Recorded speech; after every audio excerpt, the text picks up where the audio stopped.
جدا النهارده ان انا وسط الناس دي كلها. احنا اول مره، انا بقالي 30 حاجه و30 سنه بلعب في الزمالك، وعمري ما شفت التجمع ده، عمري ما شفت ناس بالشكل ده. كنا دايما بقالنا فترات كتير جدا بنحل كل حاجه بالصوت العالي، بس دلوقتي الكلام ده اتغير من الزمالك. اي حد عنده مشكله يقدر يتكلم مع اي حد من الموجودين قدامهم، والمشكله بتتحل بالعقل بالهدوء من غير تطاول او غير اي حاجه.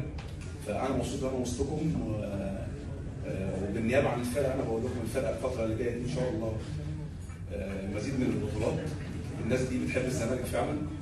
الناس اللي بره النادي اللي بيقولوا ان احنا هنتضايق لو زيزو جدد، لا بالعكس، احنا اللي بنطالب ان زيزو يقعد.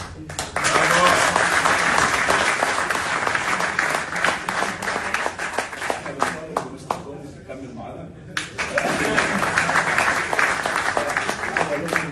نادي الزمالك متحده جدا، والعيله دي عايزينها تفضل للاخر موجوده، وان شاء الله زيزو الجاي يبقى موجود معانا ان شاء الله.